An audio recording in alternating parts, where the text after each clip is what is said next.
আচ্ছা, আমাদের আজকের যে সেশনটা, ফার্স্টে আমরা শুরু করব ডিজাইন প্যাক অ্যানালাইসিস দিয়ে। হ্যাঁ,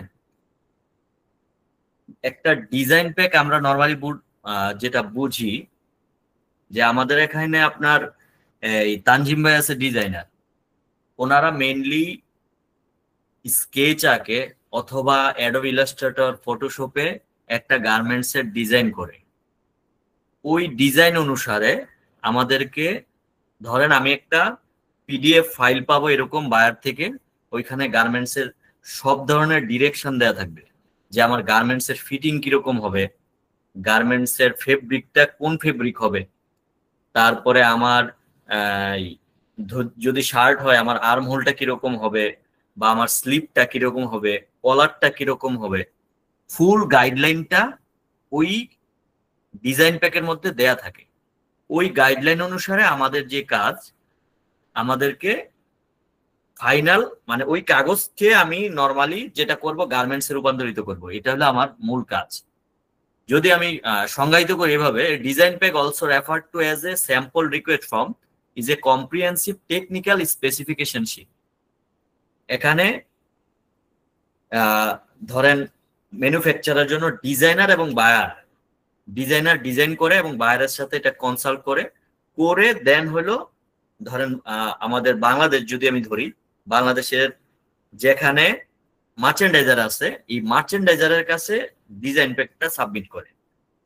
দেন হলো এই মার্চেন্ডাইজার তার টেকনিক্যাল টিম, যেরকম ফেব্রিক টেক, গার্মেন্ট টেক, সবাইকে নিয়ে বসে এই যে তার কি বলে কাগজটা, মানে যে ডিজাইনটা আছে এখানে বায়ার কি কি ইনস্ট্রাকশন দিছে ওই অনুসারে রিস্ক অ্যানালাইসিস করে।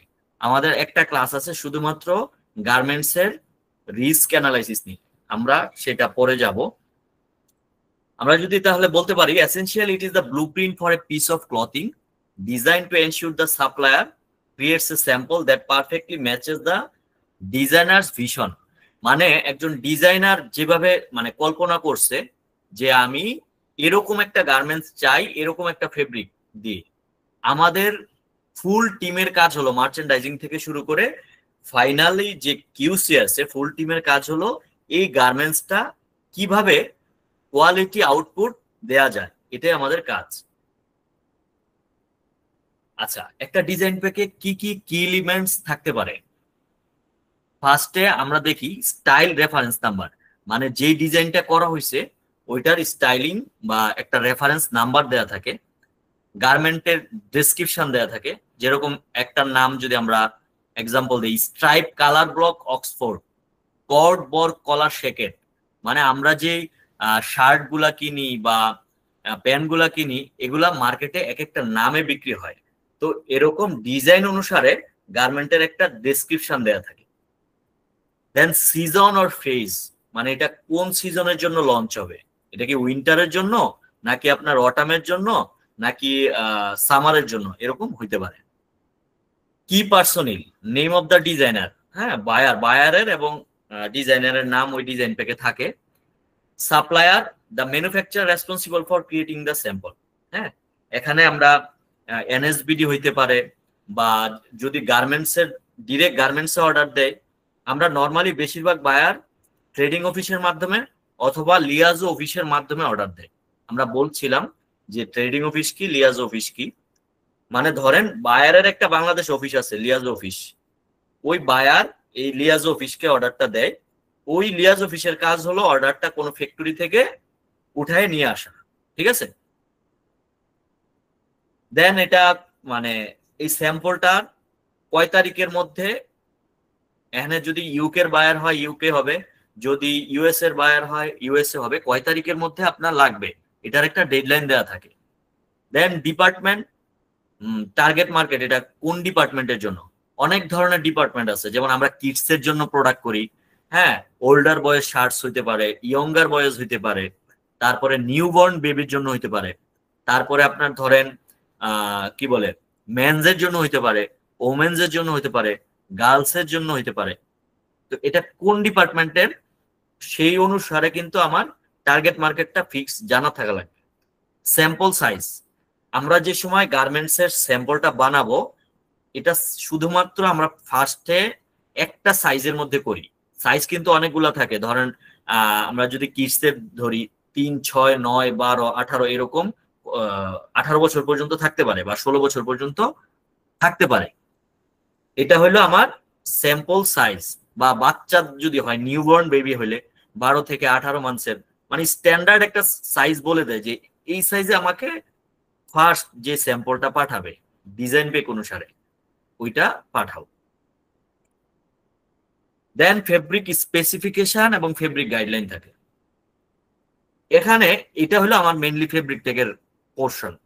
এখানে আমরা ফেব্রিক সম্পর্কে বায়ার থেকে ক্লিয়ারলি বুঝে নিব।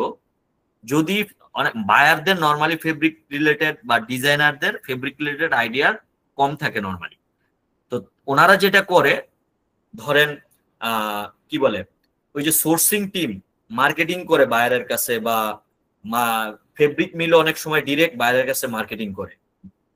তো ওইখান থেকে তারা যে সোর্সিং টিম অনেকগুলা হ্যাঙ্গার পাঠায়, তাদের ওই যে আমরা দেখছিলাম যে বুকলেট থেকে, ওইখান থেকে তারা সিলেক্ট করে যে এই এই ফেব্রিকটা আমার লাগবে।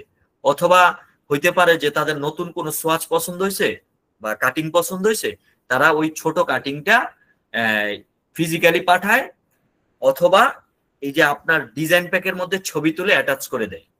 তখন আমরা ওই সাপ্লায়ারের সাথে, এটা কোন সাপ্লায়ারের ফেব্রিক যদি ওইটা না জানা থাকে, আমরা ডিরেক্টলি ওই হুবহু এই ফেব্রিকটা কারা ভালো বানাইতে পারে তাদের সাথে আমরা কন্ট্যাক্ট করব। এখানে মেইনলি ফেব্রিকের কি কি জিনিস দেওয়া থাকে, ডিরেক্ট সোয়াচ আপনাকে দিতে পারে, ছোট্ট একটা কাটিং থাকে, অনেক বড় ফেব্রিক নরমালি দেয় না। ঠিক আছে, কি টাইপের ফেব্রিক, এখানে ধরুন ফেব্রিক বেসটা কিরকম, the type of fabric. Example যদি আমরা বলি ডেজার্ট ফ্লাওয়ার অক্সফোর্ড বা running cotton viscose. Running cotton viscose বোঝাচ্ছে যে ধরেন আপনি একটা নতুন ডিজাইন প্যাক তৈরি করতেছেন, বাট আগের কোন একটা ফেব্রিক মানে যেটা অলরেডি আপনার চলতেছে, হ্যাঁ আপনি এই ফেব্রিক দিয়ে অন্যান্য গার্মেন্টস আগেও শিপমেন্ট করছেন, ওই ফেব্রিকে এখানে বলে দিতেছে যে আমার এই ডিজাইনটা আগের ওই ফেব্রিকের উপরে হইলে হবে। দেন ফেব্রিক কম্পোজিশন অনেক সময় দেয়া থাকে, অনেক সময় দেয়া থাকে না। ফেব্রিক কনস্ট্রাকশন 99% কেসে দেয়া থাকে না, দেয়া থাকলে ভালো। মানে যত বেশি আপনি ইনফরমেশন দেয়া থাকবে বাইরে থেকে নিতে পারবেন, তত আপনার জন্য কাজ করাটা ইজি। আপনি খুব সহজে যদি আপনার কাছে সব ইনফরমেশন থাকে, দেখা যাবে আপনি স্যাম্পলটাও এক চান্সে 100% ওকে করতে পারবেন। আমাদের কাজ হলো কম সময়ে বায়ার যে টাইমে স্যাম্পলটা চাইছে ওই স্যাম্পলটা হ্যান্ডওভার করা। শুধুমাত্র কোয়ালিটি, আমরা মেইনলি ফেব্রিক টেক যারা আছি কোয়ালিটি নিয়ে কাজ করি, কিন্তু এই জিনিসটাও মাথায় রাখতে হবে যে মার্চেন্ডাইজার একটা লিড টাইম আছে। আমি কোয়ালিটি দেখতে দেখতে এরকম হয়ে গেল যে আমার ফুল টাইম নষ্ট করে দিলাম। যেখানে আমার 10 দিন লাগে একটা স্যাম্পল ডেভেলপমেন্ট করতে, সেখানে আমি আমার কোয়ালিটি ইস্যুতে 50 দিন সময় লাগে। আমাদের কম্পিটিটর থাকবে মার্কেটে, তো তারা তো আর বসে নাই।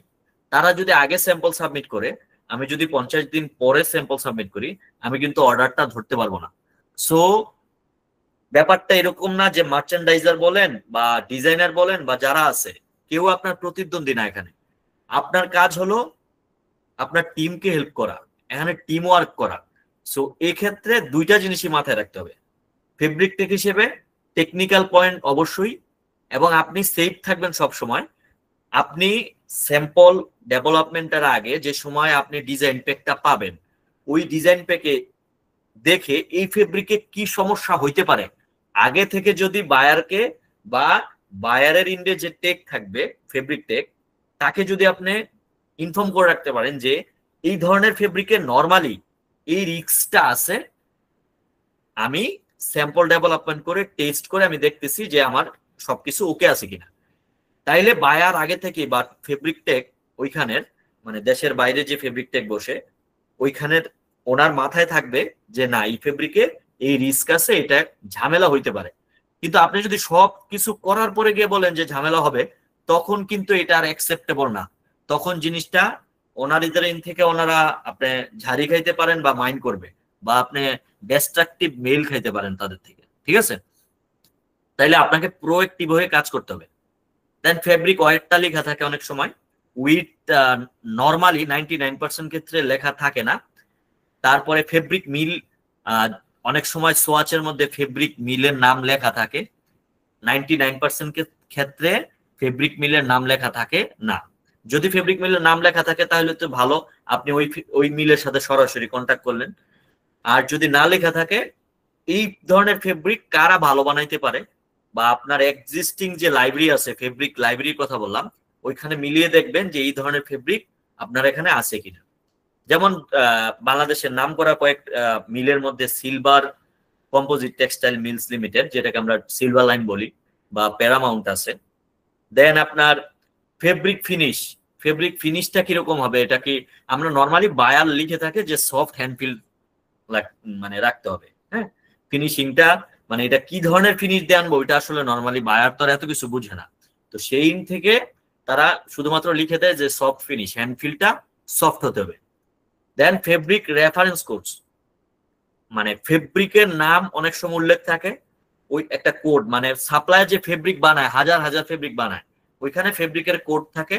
99% ক্ষেত্রে ফেব্রিকের কোডটা থাকে না, কারণ বায়ার শুধুমাত্র আপনাকে একটা কাটিং বা সোয়াচ পাঠাই দিবে, ওইটা দিয়ে আপনার মানে ওই হিসেবে আপনার স্যাম্পল তৈরি করতে হবে, ফেব্রিকের স্যাম্পল।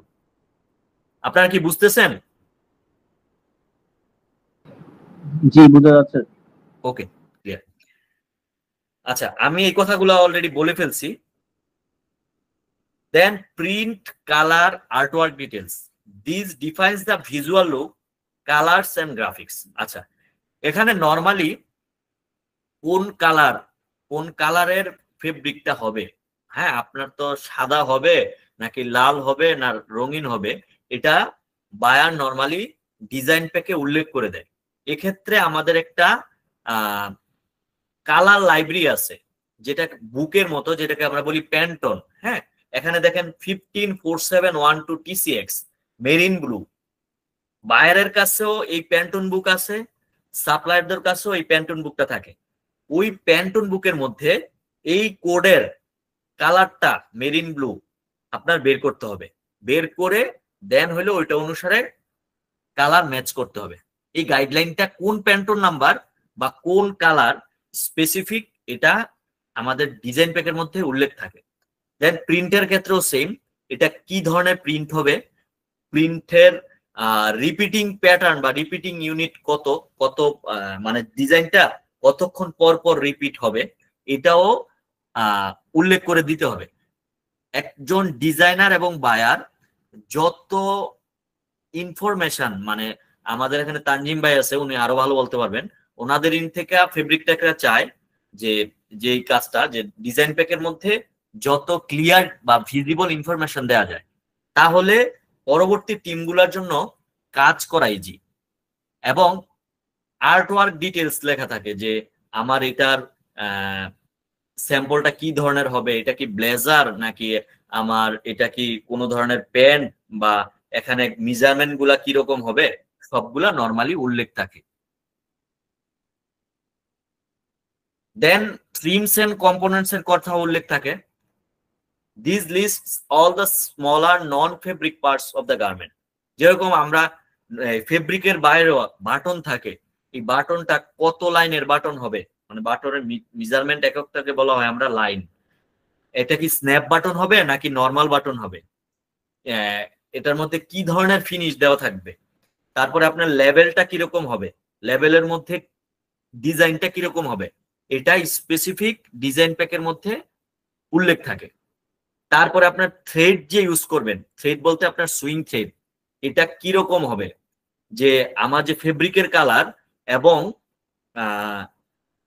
সুইং থ্রেডের কালার, এই দুইটা কি সেম হবে নাকি আলাদা হবে, এই জিনিসগুলা এখানে উল্লেখ থাকে। আমরা ডিজাইন প্যাক 1 বাই 1 কয়েক 4 থেকে 5টা গো থ্রু করবো, তখন আমরা ইজিলি এটা বুঝতে পারবো আরো ক্লিয়ারলি। যেরকম দেখেন এখানে আরেকটা জিনিস উল্লেখ থাকে, কনস্ট্রাকশন অ্যান্ড স্টিচিং ডিটেলস। মানে আমরা দেখবেন বাজারে, আমরা যদি প্যান্ট দিয়ে উদাহরণ দেই, যে যদি টুইল প্যান্ট বলি বা গ্যাবার্ডিন প্যান্ট বলি, দেখবেন যে আমরা স্কিনি ফিট হয়, তারপরে আপনার হইতে পারে যে এটা কি বলে বুটকাট ফিট হইতে পারে, বা স্ট্রেট ফিট হইতে পারে, বা রেগুলার ফিট হইতে পারে। শার্টের ক্ষেত্রেও সেম, যে এটা স্লিম ফিট শার্ট নাকি রেগুলার ফিট শার্ট, বা এটা কি ফর্মাল শার্ট নাকি আমার ক্যাজুয়াল শার্ট। এই অনুসারে আমার বায়ার উল্লেখ করে দেয় যে এটার ব্লক কি হবে, বা এটার মেজারমেন্ট কি হবে, বা এটার কনস্ট্রাকশনটা কিরকম হবে। স্টিচিং এর ইনস্ট্রাকশন দিয়ে দেওয়া হয়, যেরকম এখানে আছে দেখেন, specifies the type and placement of stitching, single top stitch, twin needle stitch, এইগুলা স্পেসিফাই করা আছে। অনেক ক্ষেত্রে স্পেসিফাই করা থাকে না। আমি এখানে একটা পয়েন্ট উল্লেখ করব, আপনার যদি ডিজাইন প্যাক পাওয়ার পরে কোনো ইনফরমেশন কনফিউশন নিয়ে কোনো কাজ করবেন না। বায়ারকে প্রশ্ন করলে বায়ার কখনো মাইন্ড করে ব্যাপারটা তা না। আমরা বাঙালিরা এটা মানে মনে করি যে ধরে নিয়ে অনেক সময় কাজ করি যে বায়ার হয়তো এটা চাইছে। হ্যাঁ, এই হয়তো থেকে আমাদের বেরিয়ে আসতে হবে। আমরা ক্লিয়ার কাট অনেক সময় আমরা যেটা করি, ডিজাইন প্যাক মানে অ্যানালাইসিসই করি না যে এটার মধ্যে কি কি আছে। তো সেই থেকে আমি বলবো এটা খুবই ইম্পর্টেন্ট জিনিস। আমরা যারা বাংলাদেশি তারা যেটা করি যে ঝামেলা হইলে ওইখানে গিয়ে দৌড়ে পড়ি, বাট আগে থেকে কোনো প্রতিকার করি না যে আমার ঝামেলা হওয়ার আগে কি সলিউশন করা যায়। তো এই জন্য কাজগুলা কঠিন হয়ে যায় আমাদের জন্য।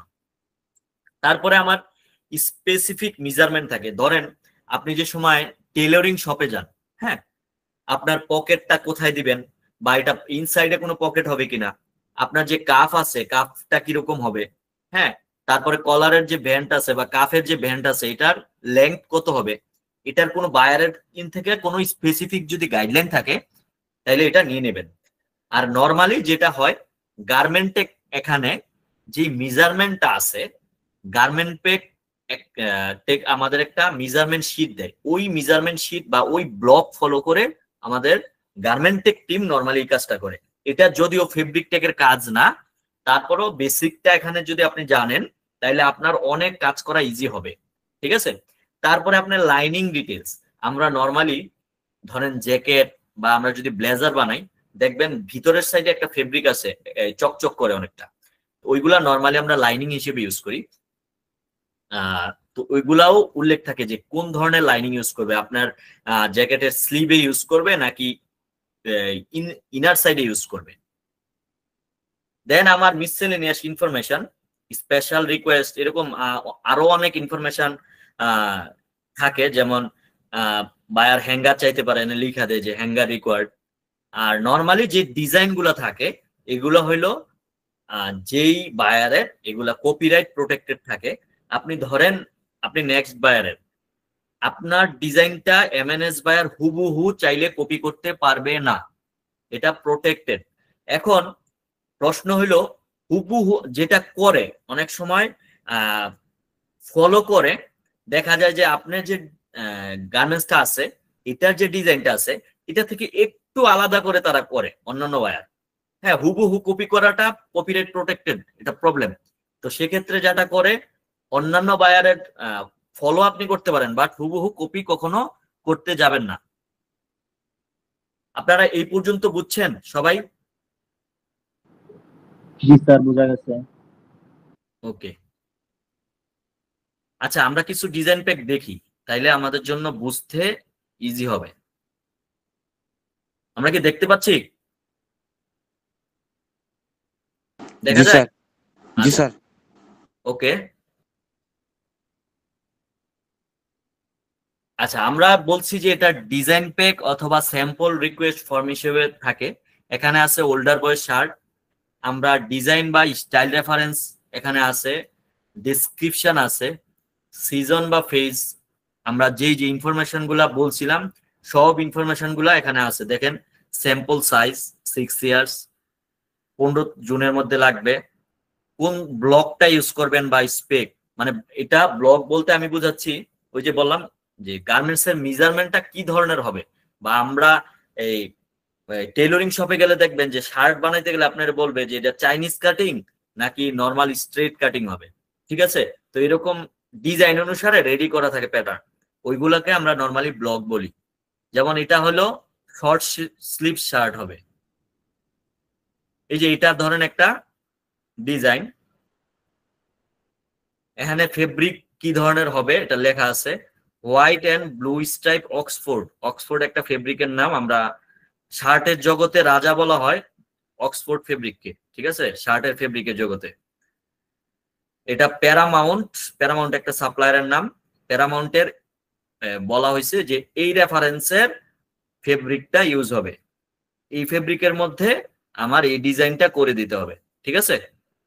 দেন স্টিচটা কিরকম হবে, বাটনের আমরা বলে দিছি যে বাটনটা কিরকম হবে, এখানে লেখা আছে। তারপরে কলার আছে, বাটন ডাউন কলার, ঠিক আছে। কলারের মধ্যে অনেক ক্যাটাগরি আছে, তার মধ্যে একটা হলো বাটন ডাউন কলার, এখানে লেখা আছে যে বাটন ডাউন কলার হইতে হবে। দেন স্যাম্পল ডিটেলস দেখেন, ফ্রন্ট প্যানেল কিরকম হবে, তারপরে ব্যাক প্যানেলে এখানে কালার কিরকম হবে, প্রত্যেকটা button white mock mother of pearl buttons, কোন ধরনের বাটন হবে, তারপরে white and blue stripe to be inner collar stand, কলারের ভিতরেও ওই কালারটা হবে, ঠিক আছে। মানে আপনার একটা স্যাম্পল তৈরি করতে আপনার যা যা লাগবে সব ইনফরমেশন এখানে দেয়া থাকে। তারপরে দেখেন desert flower Oxford to be on collar, এটা কালারের নাম। ব্যাকইয়ক, আমরা এই পার্টটাকে নরমালি ব্যাকইয়ক বলি, এন্ড ফ্রন্ট প্লাকেটের মধ্যে এটা থাকবে। আপনার প্রত্যেকটা জিনিস ভালোভাবে খেয়াল করতে হবে যে কোনো ইনফরমেশন যাতে মিস না হয়।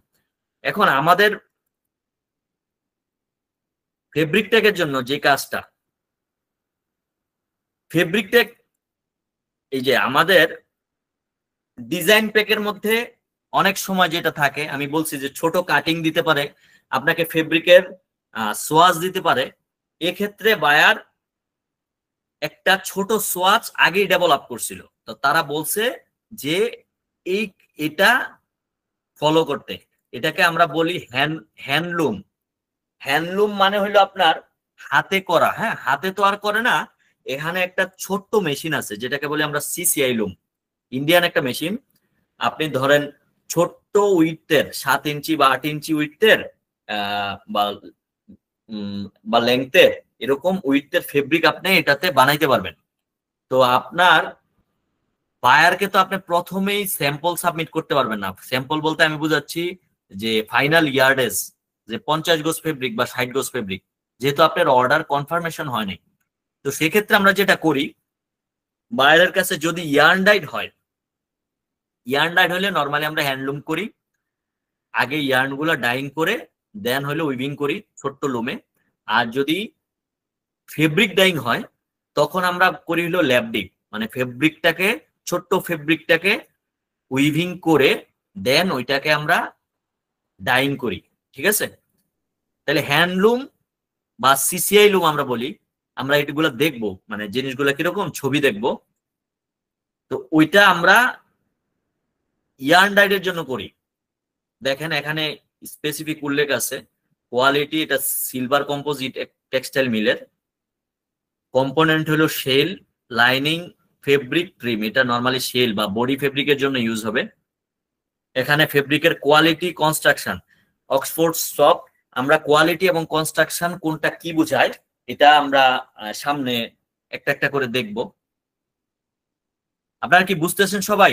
হ্যান্ডলুম নরমালি যেটা হয়, আমি আবারও বলি, এটা ছোট্ট একটা 7-8 ইঞ্চি উইথের ফেব্রিক বানানো হয় ছোট্ট একটা লুমের মধ্যে, ঠিক আছে।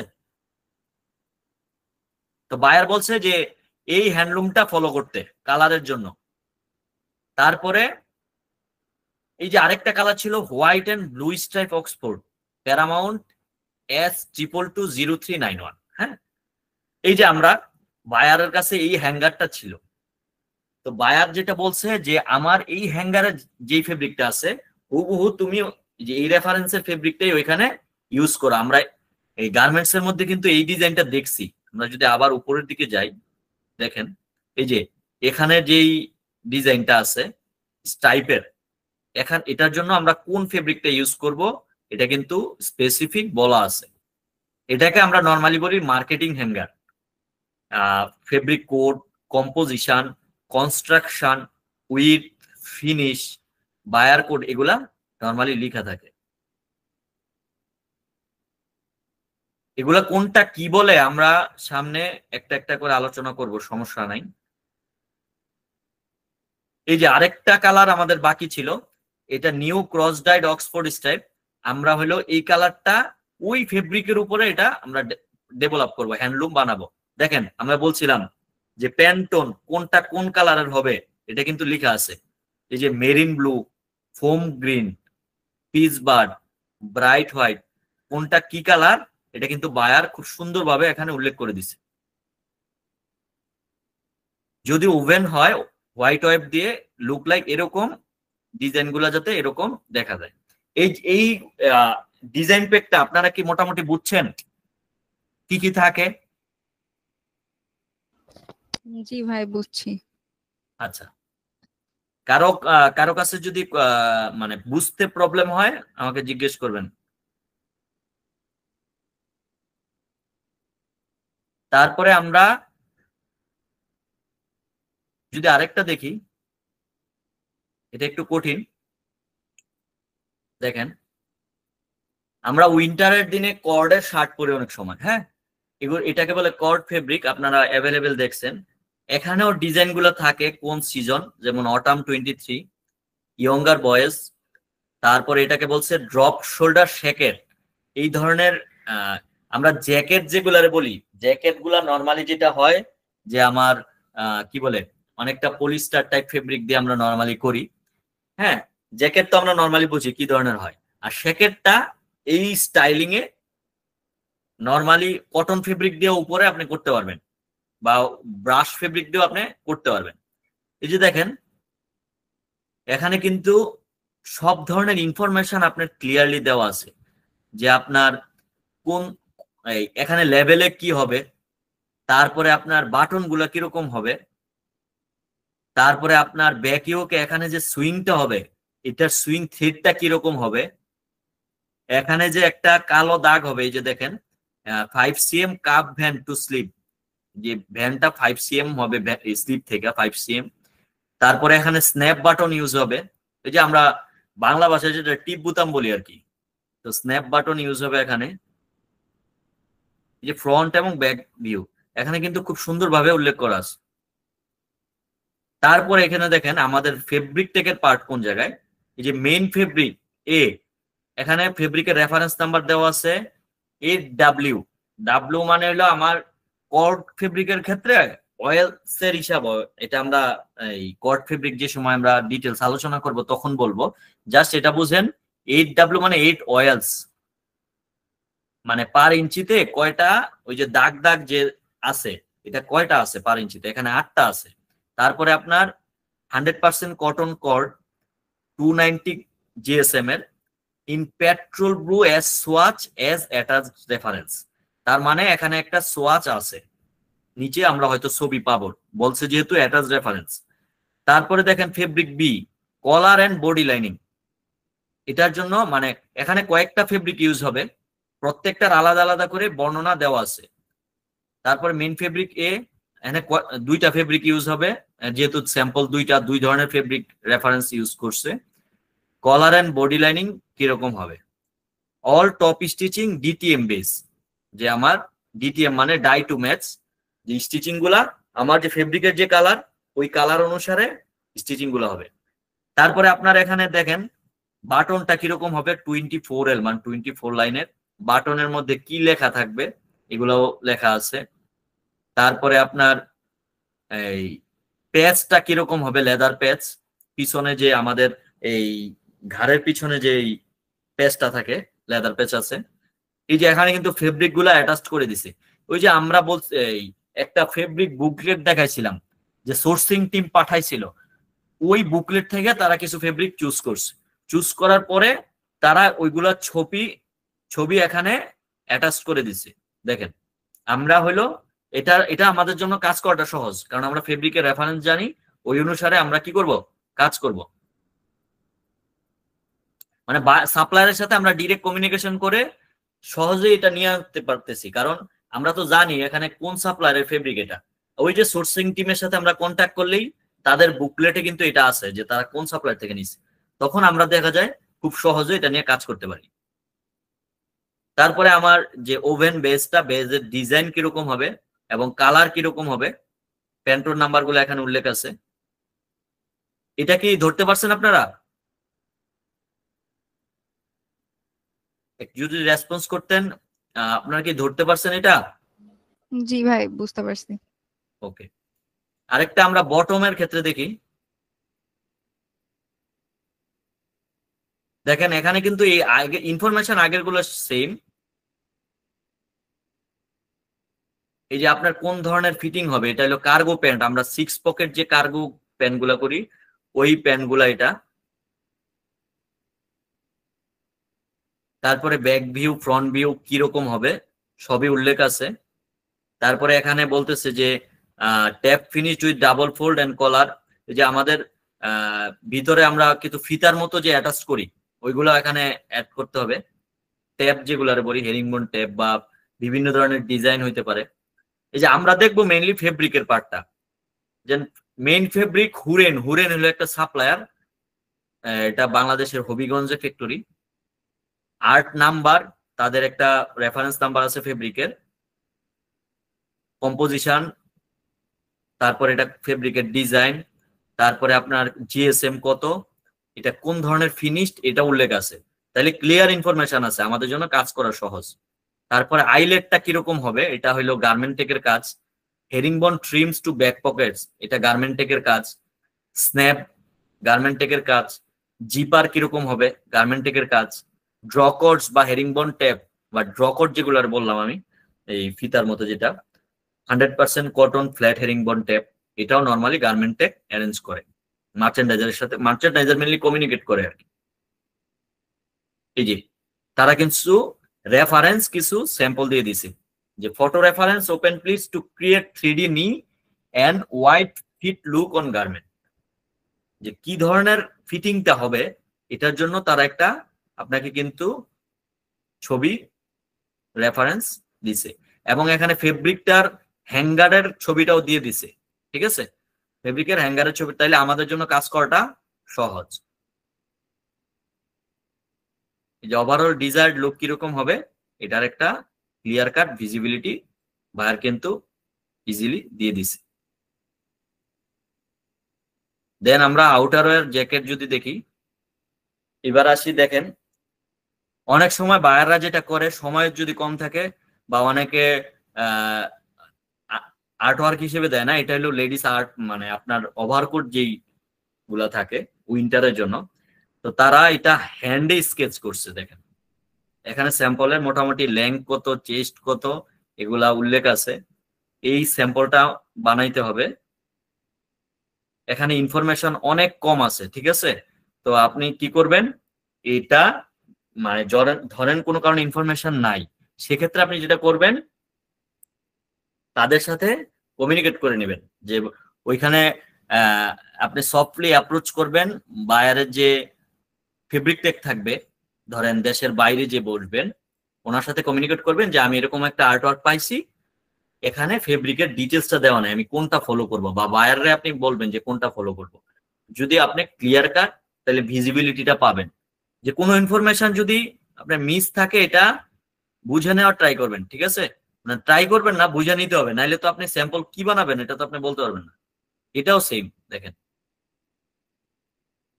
এটা হ্যান্ড স্কেচ করা, এখানে সব ধরনের ইনফরমেশন দেওয়া আছে।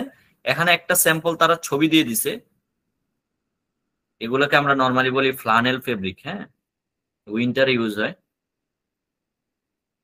দেখেন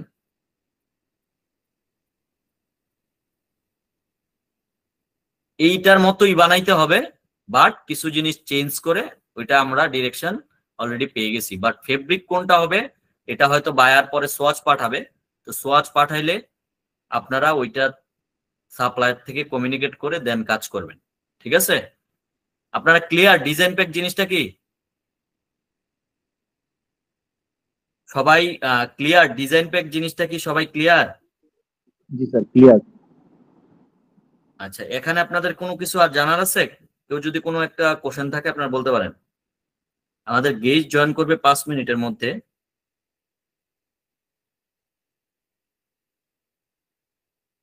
আচ্ছা, ফাইন, আমরা আবার আমাদের ইয়েতে চলে যাই।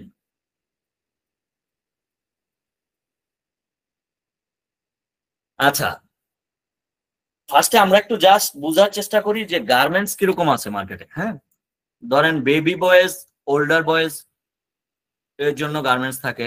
Men's formal shirt, men's casual shirt, তারপরে মেন্স নাইট ওয়্যার হয়, ট্রাউজার হয়, মেন্স প্যান্ট হইতে পারে, প্যান্টের মধ্যে মেন্স চিনোজ হইতে পারে, মেন্স শর্ট প্যান্ট হইতে পারে, লেডিস শার্ট হয়, লেডিস প্যান্ট হয়, ওমেন্স ব্লাউজ হইতে পারে, বা গার্লস টপস এন্ড বটমস হইতে পারে, এই গার্লস জ্যাকেট হইতে পারে, বা মেন্সের রেইনকোট বানায়। হ্যাঁ, তারপরে ওমেন্স লাউঞ্জার হয়, তারপরে আপনার ওয়েস্ট কোট হইতে পারে, স্কার্ট হইতে পারে, বক্সার হইতে পারে, সুইমার হইতে পারে, বিচ ওয়্যার হইতে পারে, প্যাডেড ওভার শার্ট হইতে পারে বা প্যাডিং জ্যাকেট হইতে পারে, অ্যাপ্রন বানাই আমরা, প্লে স্যুট বানাই, র্যাম্পার বানাই, তারপরে আপনার পায়জামা বানাই, তারপরে আপনার লিঞ্জেরি যে আইটেম গুলো আছে এগুলো আমরা বানাই। তো এর বাইরেও অনেক বিভিন্ন নামে বায়াররা বিভিন্ন ডিজাইনের কনসেপ্ট নিয়ে আসে। তা আমরা মার্কেটে নর্মালি আমাদের এই ধরনের গার্মেন্টস গুলাই বেশি পাওয়া যায়। ঠিক আছে, আপনারা ক্লিয়ার এই জায়গাটায়? মানে আমরা এই প্রত্যেকটা ডিপার্টমেন্টে কিন্তু আপনাদের কাজ করার সুযোগ আছে। অনেক সময় দেখা যায় যে আমরা শুধুমাত্র কিডস নিয়ে একজন ফেব্রিক টেক কাজ করে, শুধুমাত্র মেন্স নিয়ে একজন ফেব্রিক টেক কাজ করে, শুধুমাত্র লেডিস নিয়ে একজন ফেব্রিক টেক কাজ করে। বেসড অন দা ভলিউম, আপনার মানে অর্ডার কোয়ান্টিটি কিরকম ওই অনুসারে একজন করে ফেব্রিক টেক আপনাকে দেওয়া হয়। ঠিক আছে, আবার অনেক সময় দেখা যায় যে ফুল ফ্যাক্টরির যত ধরনের বা ফুল বাইরের যত গার্মেন্টস আছে বা ডিপার্টমেন্ট আছে পুরোটার দায়িত্ব একজনের উপর থাকে, তারা টিম নেই, এরকম হইতে পারে। তো আপনার যত ম্যান পাওয়ার বেশি থাকবে কাজ করা আপনার জন্য তত সহজ, ভুল হওয়ার চান্স তত কম। তারপরে আমরা different types of woven fabric, name and structure, এগুলো আমরা আলোচনা করব সামনে। হ্যাঁ, প্লেন, ভয়েল, পপলিন, আপনারা নাম শুনছেন, শ্যামরে, রিপিস্টপ, ক্যানভাস, এগুলো আপনারা নাম শুনছেন ওভেন। তারপরে টুইলের মধ্যে আমরা নর্মালি এখানে যে জিনিসগুলো উঠে আনার চেষ্টা করছি যে আমরা অ্যাভেলেবেল কোনগুলো ইউজ করি। 3x1 right hand twill, left hand twill, এগুলো নাম শুনছেন আপনারা। তারপর স্পেশাল ফেব্রিক আছে অনেক, যেমন grindle, cord, velvet, sequin, double cloth, এরকম টাফেটা। হ্যাঁ, এই ফেব্রিক গুলার বৈশিষ্ট্য আমরা পড়বো সামনে।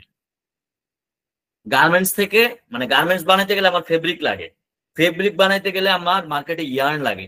আমরা ইয়ার্ন সম্পর্কে মোটামুটি সবাই জানি। তারপরে জাস্ট ওভারভিউ যদি দেখি কি কি ধরনের ইয়ার্ন আছে, যেমন রটর ইয়ার্ন হইতে পারে, রিং ইয়ার্ন হইতে পারে, কম্প্যাক্ট ইয়ার্ন হইতে পারে, পিসি, সিভিসি, সাইরো, মেটালিক বা লুরেক্স ইয়ার্ন, রিসাইকেল ইয়ার্ন, পরিস্পান ইয়ার্ন, প্লাই ইয়ার্ন, এরকম অনেক ধরনের ইয়ার্ন হইতে পারে। ঠিক আছে, এরপরে স্পান্ডেক্স এর ক্ষেত্রে স্পান্ডেক্স সম্পর্কে আমরা সবাই জানি। তো স্পান্ডেক্সে নর্মালি আমরা যেটা করি, একটা জিনিস খেয়াল রাখবেন, আমরা নর্মালি ইনভিস্তা যে লাইক্রা ব্র্যান্ড, এই লাইক্রা ব্র্যান্ডেরটা বায়াররা সবচেয়ে বেশি প্রিফার করে।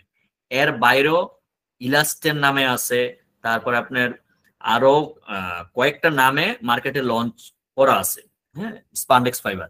তো সেক্ষেত্রে আমরা সবচেয়ে বেশি বায়াররা প্রিফার করে লাইক্রা ব্র্যান্ডেরটা।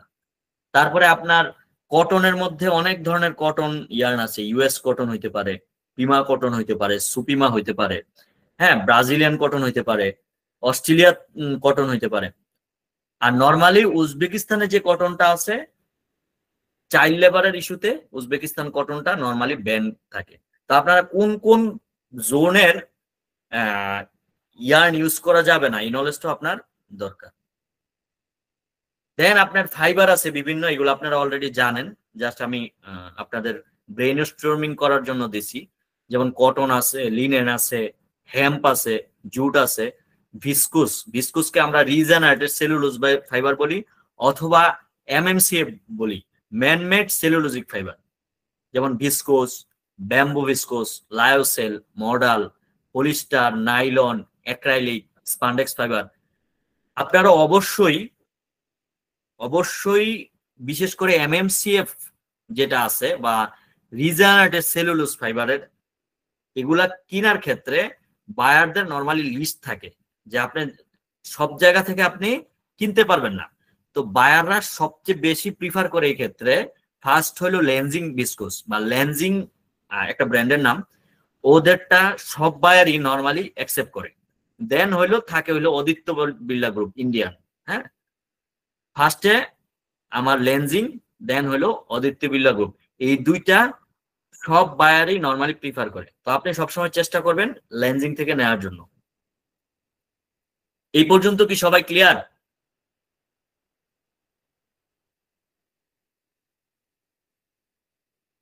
এই পর্যন্ত কি সবাই ক্লিয়ার? জি ক্লিয়ার। আচ্ছা,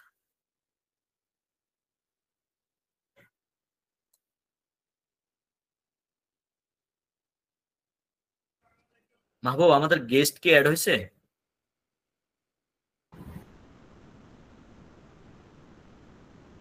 তানভীর, উনি দীর্ঘদিন যাবৎ R&D টিমে কাজ করছেন, তো ওভেন R&D তে। তো সেক্ষেত্রে উনি ওনার এক্সপিরিয়েন্স শেয়ার করবেন এবং আমাদের সাথে কিছু ফেব্রিক নিয়ে আলোচনা করবেন। তানভীর, আপনাকে ধন্যবাদ আপনার মূল্যবান সময় আমাদেরকে দেওয়ার জন্য। আমি আপনার সুবিধার্থে আমার স্লাইডটা ওপেন করতেছি, আপনি এখান থেকে আপনি শুরু করতে পারেন বা আপনার মতো আপনি কথা বলতে পারেন। জি, আপনাকে ধন্যবাদ জাকারিয়া আলম জিকু স্যার। আসলে আমি আজকের যে প্রোগ্রাম এটার সাথে একেবারেই নতুন, যেহেতু আপনাদের রিকোয়েস্টে বা নিজেরও আগ্রহ থেকেই আর কি, আমি একটু সময় দিচ্ছি। আসলে পড়াশোনার পাশাপাশি যারা বিভিন্ন ক্যাম্পাসে আছে এর সাথে আসলে ফ্যাক্টরি এক্সপিরিয়েন্স এটা অনেক জরুরি। এটা আসলে একটা ভালো উদ্যোগ এবং অনলাইন টেক্সটাইল স্কুল এরকমই একটা থিম নিয়েই আর কি উদ্ভব হয়েছে, আমি যতটুকু বুঝতে পারছি। এটা একটা ভালো উদ্যোগ আসলে। তাহলে কি আমি ক্লাস শুরু করব না? হ্যাঁ হ্যাঁ হ্যাঁ, শুরু করেন আপনি। আচ্ছা, আসলে এখানে research and development team in fabric mill যে স্লাইডটা আর কি শেয়ার করা হয়েছে, এটা নিয়েই তাহলে আজকে একটু আলোচনা করি। কারণ আসলে ওভেন ফেব্রিক্স এর জন্য এটা সব থেকে গুরুত্বপূর্ণ। শুধু ওভেন না, নিট ওভেন সবকিছুর জন্যই আসলে রিসার্চ যদি ঠিক হয় তো ডেভেলপমেন্ট ঠিক হবে, আর রিসার্চে যদি কোনো প্রবলেম থাকে তাহলে ডেভেলপমেন্ট ঠিক হবে না। তো এটার আসলে স্লাইডে পয়েন্ট আকারে অনেক কিছু লেখা আছে। তো ফ্যাক্টরিতে আসলে কিভাবে করা হয় আর আমরা যে পড়াশোনার মাধ্যমে যেটা শিখি ওইটার ভিতরেই দেখা যায় একটু পার্থক্য থাকে। ওই পার্থক্যটা আসলে ফ্যাক্টরি এক্সপেরিয়েন্স থেকে ওইটা আর কি আইডেন্টিফাই করা যায়। তো যেমন এখানে SOP of research and development analysis, আমি এগুলো দেখলাম, তো খুব সুন্দরভাবে দেখছি যে এখানে উপস্থাপন করা হচ্ছে যেটা ফ্যাক্টরির সাথে অ্যালাইন। ফ্যাক্টরির সাথে অনেক স্যার আপনার কথা পুরোপুরি ক্লিয়ার না।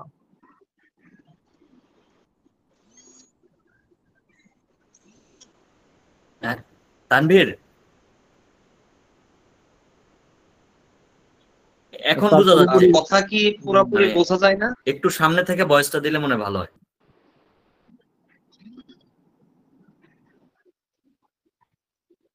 আচ্ছা আচ্ছা আচ্ছা, ওকে। আচ্ছা,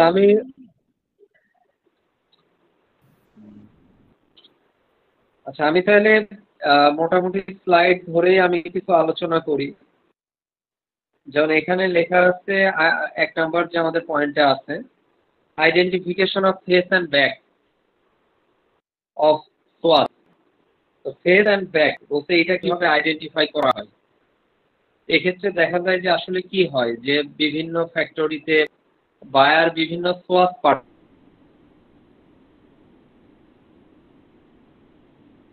রিকোয়ারমেন্ট থাকে, তো সোয়াস ধরে আমার একটা ডেক্সলোম অথবা এরকম ভাবে একটা স্যাম্পল হবে।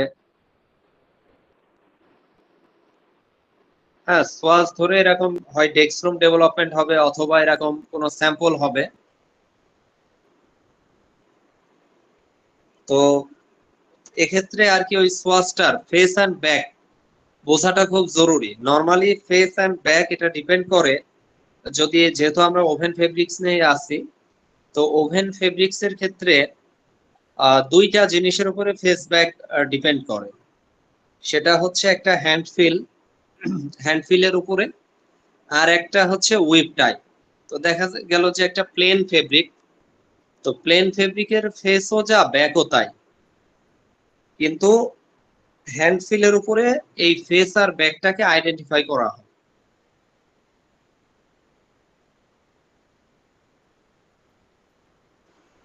দেখা গেল বিভিন্ন প্লেন ফেব্রিকের ক্ষেত্রে ফেস সাইডে একটা ডিফারেন্ট ফিনিশ থাকতে পারে,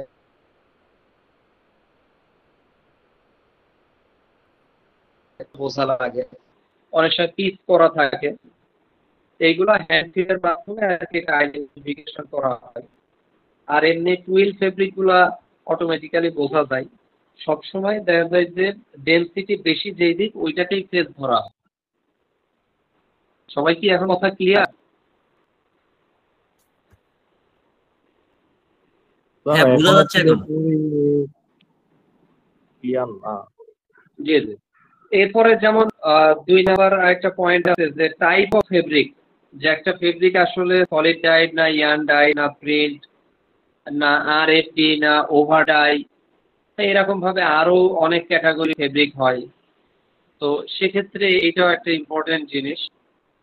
তো এটা আসলে সলিড ডাইট ইয়ান ডাইট এগুলো বোঝার ওয়ে হচ্ছে যদি এরকম কোনো চেক স্টাইল ফেব্রিক হয় সেক্ষেত্রে তো এটা ক্লিয়ারলি বোঝাই যায় ইয়ান ডাইট।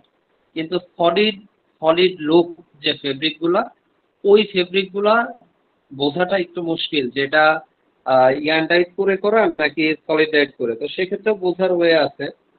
সেক্ষেত্রে বোঝার ওয়ে হচ্ছে সুতা যদি একটু খোলা হয়, তো নর্মালি সলিড ডাইট যদি করা হয় তো ওইটার দেখা যায় যে পেনেট্রেশন কম হওয়ার কারণে ওই বন্ডিং এর জায়গাগুলো হালকা হলেও সেটা একটু লাইট থাকে।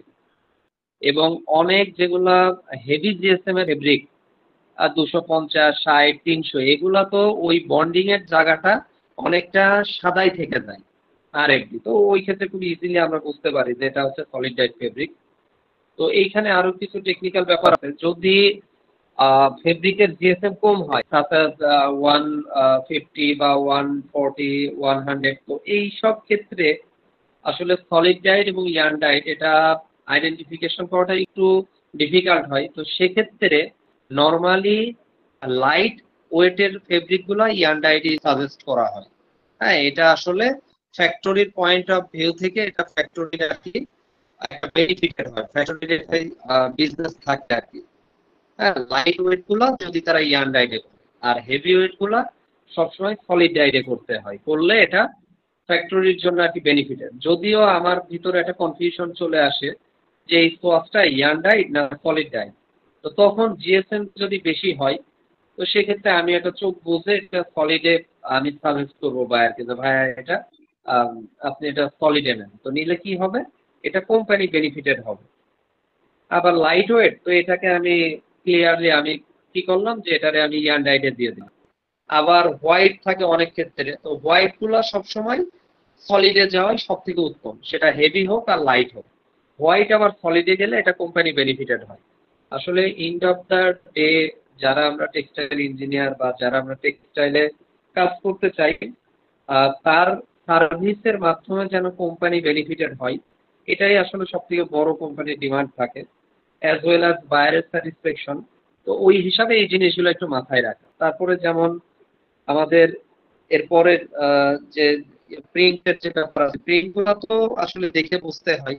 প্রিন্টের ভিতরে আবার বিভিন্ন টাইপ আছে, যেমন প্রিন্টের ভিতরে আছে রিঅ্যাক্টিভ, প্রিন্টের ভিতরে আছে পিগমেন্ট, প্রিন্টের ভিতরে আছে ডিসচার্জ, তারপরে বার্ন আউট, এরকম কয়েক ধরনের প্রিন্ট আছে। এইগুলো বোঝা লাগে, এগুলো আসলে যারা প্রিন্টে বেশি এক্সপার্ট তো দেখা যায় যে তারাই ভালো বোঝে। তো এরপর আসলে রিঅ্যাক্টিভ আর পিগমেন্ট বা গ্লিটার প্রিন্ট, এগুলো খুব ইজিলি আইডেন্টিফিকেশন করা যায়। হ্যাঁ, এগুলো আইডেন্টিফিকেশন সোর্সটাকে যখন আমি দেখলাম যেটা প্রিন্ট, তো তখনই কয়েকটা সুতা খুললে, প্রিন্টের উপর একটু হ্যান্ড ফিলটা চেক করলে, একটু আঙুল দিয়ে ফেব্রিকটা নাড়াচাড়া করলে বোঝা যায় রিঅ্যাক্টিভের যে নেচারটাকে, এটা কাপড়ের ভিতরে ডাইসটা ঢুকে যায়।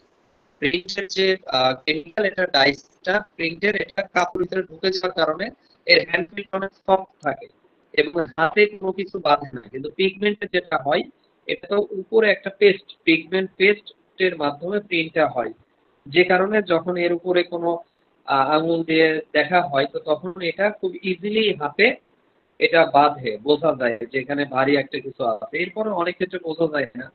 আর সব থেকে বোঝা কঠিন হয় ডিসচার্জ, এই প্রিন্টটা যে এটা রিঅ্যাক্টিভ না ডিসচার্জ। এটা বোঝার জন্য আসলে এক্সপিরিয়েন্সটা অনেক জরুরি। হ্যাঁ, তবে ডিসচার্জ আর রিঅ্যাক্টিভ বোঝার উপায় যদি আমরা নাও পারি, কিছু ক্লু আছে, ক্লুতে বোঝা যায় যে কোনটা রিঅ্যাক্টিভ আর কোনটা ডিসচার্জ। ডিসচার্জ আসলে কি করা হয়, যে দেখা গেল যে গ্রাউন্ড ফুল ফেব্রিকের বডিটা একটা কালার করা হলো, আর আমি ওই কালারের মধ্যে একটা গাছ বসাবো, তো ওই গাছের জায়গাটা কি করা হয়, যে ডিসচার্জ করে দেখা গেল নেভি কালারের একটা গ্রাউন্ড ফেব্রিকের উপরে আমি একটা গ্রিন কালারের গাছ বসাবো। তো ওই নেভির যে বডিটা ফেব্রিকের, এটা ডাইং করা হয় ডিসচার্জেবল ডাইসের মাধ্যমে। মানে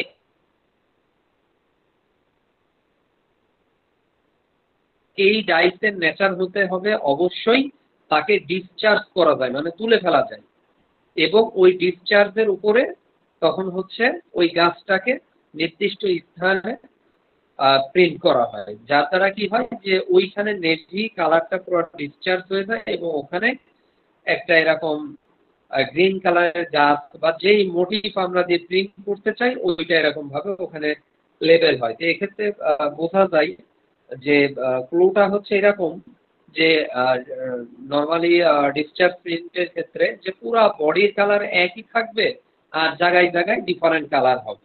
হ্যাঁ, আর রিঅ্যাক্টিভের ক্ষেত্রে দেখা যায় যে পুরো বডিটাই ডিফারেন্ট কালার হয়ে যায়, ফুল বডিটা এক গ্রাউন্ডে অনেক সময় থাকে, অনেক সময় থাকে না। এইগুলো আসলে একটু কাজের এক্সপিরিয়েন্সের মাধ্যমে। আর আরএফডি মানে তো আমরা সবাই বুঝি যে রেডি ফর ডাইং, যে এমন ভাবে কাপড়টা থাকে যার উপরে ডাইং করলে সে ডাইস অ্যাবজর্ব করার তার ক্ষমতা থাকে। হ্যাঁ, তো এগুলো আসলে একটু চেক করলে বোঝা যায়। এর বাইরেও আসলে ফেব্রিকের অনেক টাইপের ফেব্রিক আছে যেগুলো ফিনিশের সাথে রিলেটেড, যেমন ডিফারেন্ট টাইপের ফিনিশের কথা এখানে আসছে। Work and web direction, work web direction তো যারা ফেব্রিক নিয়ে পড়াশোনা করে এরা জানেই, যেই দিকে আসলে ডেনসিটি বেশি ওই দিককেই ওয়ার বলা হয়, আর যেদিকে ডেনসিটি কম এই ওয়ার। ঠিক আছে, বেলুন করা এগুলো রেয়ার। যেমন লাইট অফ ফেব্রিকের ক্ষেত্রে অনেক সময় হতে পারে যে একদিকে আমি লাইটটা পাইলাম 80টা, অপরদিকে আমি দেখা গেল রেড পাইলাম 78টা। তো এই ক্ষেত্রে আবার একটু ডিফারেন্ট করা লাগে, এই ক্ষেত্রে ওই 78টাকেই আমার ওয়ার্ক দেয়া লাগবে। এগুলা কিছু টেকনিক্যাল জিনিস, এগুলো কাজ করতে করতে আর কি মানুষ বুঝে ফেলে যে এইভাবে করলে ফিজিবল হয়। এখানে ফিজিবিলিটি একটা ব্যাপার আছে। এরপরে বলছে identification of dyeing method of swatch. আসলে ডাইং বলতে ম্যাক্সিমাম যে আমাদের ফেব্রিক গুলো আমরা পাই বায়ার থেকে, এগুলো রিঅ্যাক্টিভ ডাইস দিয়েই ডাইং করা হয়। তো মেথডটা রিঅ্যাক্টিভ ডাইংই থাকে, এর সাথে কিছু আমরা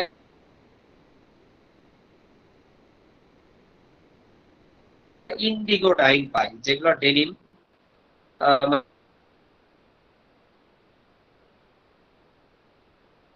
মানে সালফার ডাইং বলা যায়।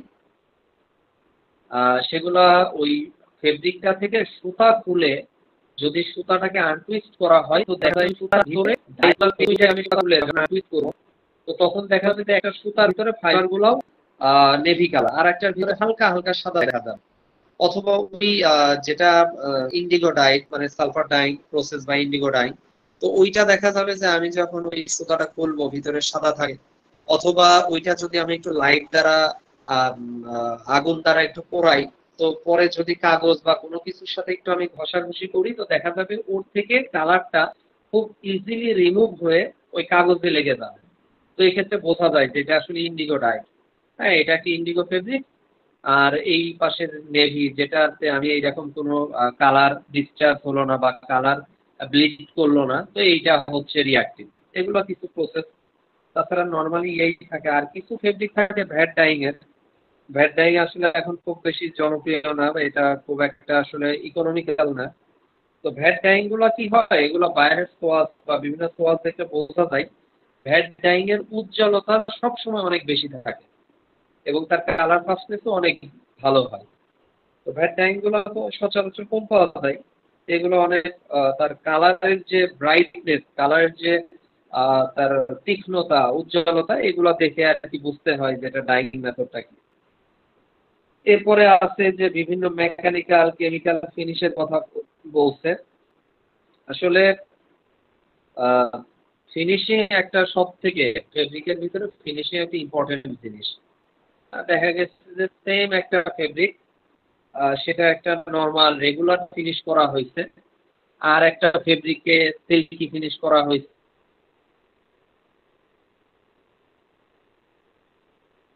অথবা ইটিআই প্লাস মার্সারাইজ করা হয়েছে, বা এরকম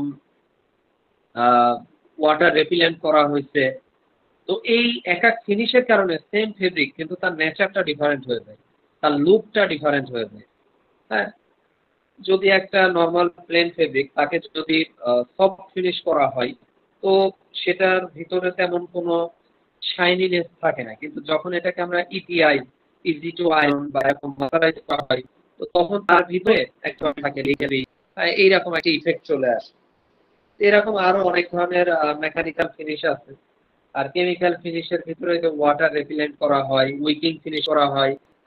করোনা হওয়ার পর থেকে একটা ফিনিশ খুব চলছে, সেটা হচ্ছে অ্যান্টি মাইক্রোবিয়াল, মানে কোন ধরনের জীবাণু থেকে সে এই কাপড়টা প্রোটেক্ট করতে পারবে, এরকম ফিনিশ যেগুলো কেমিক্যালের মাধ্যমে করা হয়।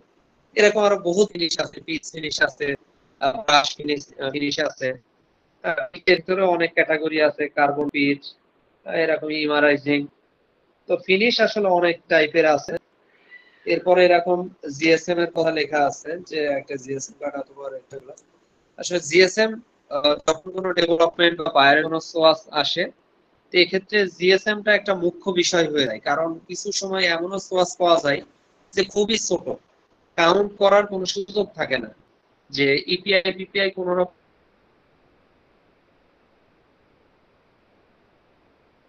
গোনা যে গেল কি গেল না, কাউন্ট দেখা যায় করাই যায় না, কারণ কাউন্ট করতে তো একটা মিনিমাম পরিমাণ সুতা লাগে, সুতাটার ওয়েট নেওয়া লাগে, সুতার লেন্থ নেওয়া লাগে, এরপরে কাউন্ট হয়। তো দেখা যায় যে কত কাউন্ট করতে পারলাম না, কিন্তু সামান্যভাবে আমি যদি জিএসএমটা নিতে পারি আর কোন রকম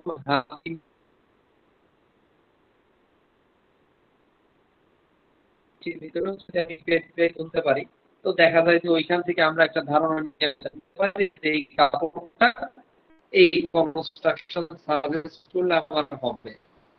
তখন আমরা কনস্ট্রাকশন আর জিএসএম বায়ারকে সাজেস্ট করলে তারা তখন বলে ঠিক আছে তুমি প্রসিড করো এটা। এগুলো আসলে ওইভাবে করতে হয়।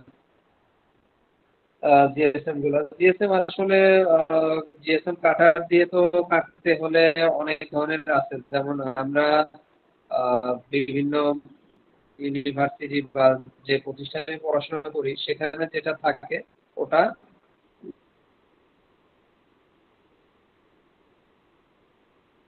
যে জিএসএম কাটার থাকে সেটা থাকে 100 সেন্টিমিটার স্কোয়ার। তো যে কারণে ওইটা দিয়ে আমরা কাটার পরে এখানে আমরা 100 দিয়ে গুণ করি, করলে আমার পুরো স্কোয়ার মিটারের হিসাবটা চলে আসে। আর এমনও আছে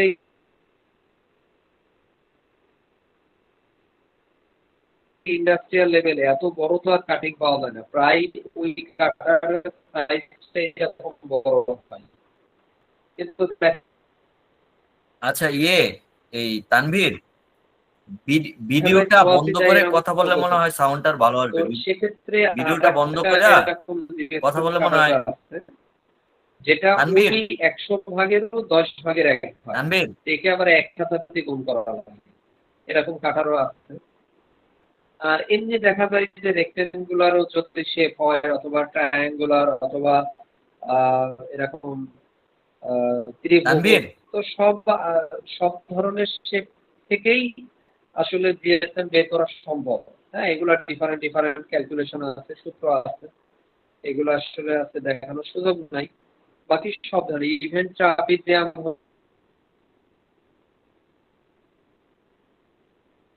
হলে ট্রাপিজিয়াম থেকেও ইজিলি জিএসএম ক্যালকুলেশনের মাধ্যমে বের করে আনা সম্ভব। জি জি।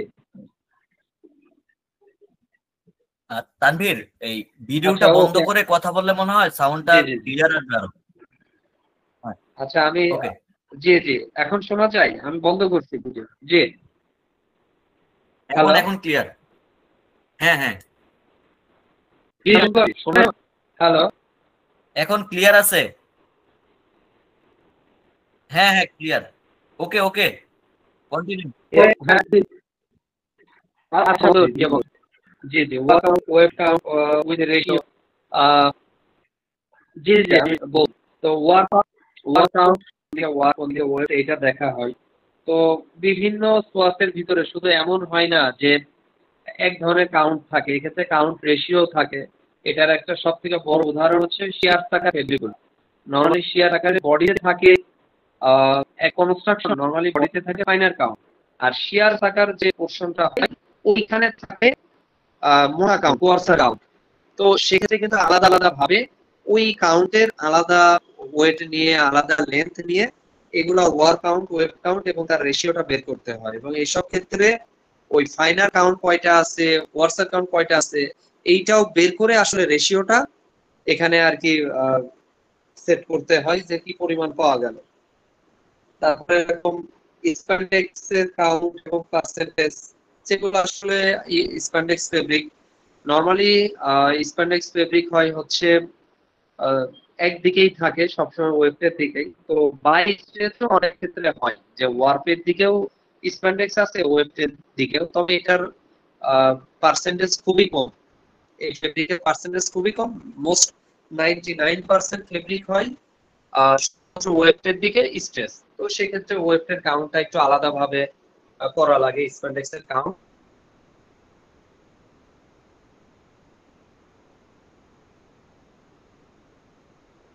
আর স্প্যান্ডেক্স এর কাউন্ট করার ক্ষেত্রে থাকে রেশিও বলতে দেখা গেল যে 4টা করে স্প্যান্ডেক্স এর সুতা আছে, 2টা করে রেগুলার।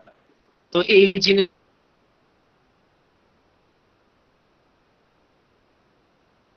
এখানে দেখতে হয় যে ভালোভাবে সোর্সটা অ্যানালাইসিস করে পরে খুলে ওইগুলা আলাদা আলাদা ভাবে ওয়ে নিয়ে আলাদা আলাদা ভাবে কাউন্ট করতে হয়। আর স্প্যান্ডেক্স এর বড় ইস্যু, যেটা 100% কটন নাকি 98% কটন,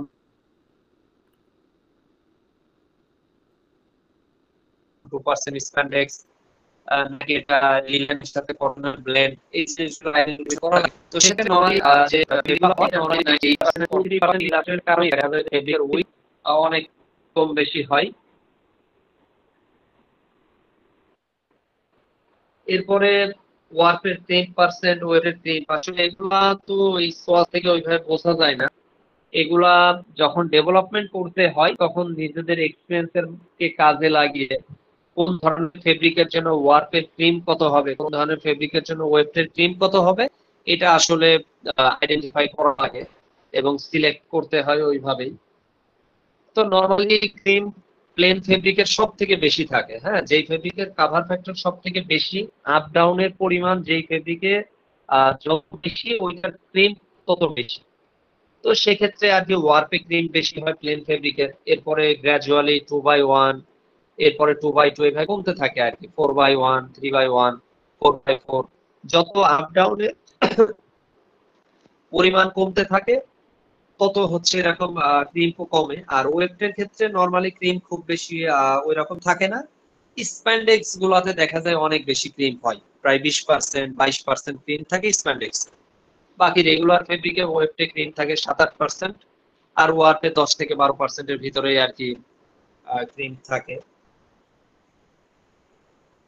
আর ডিজাইন, এটা একটা ইম্পর্টেন্ট জিনিস ফেব্রিকের ডিজাইন।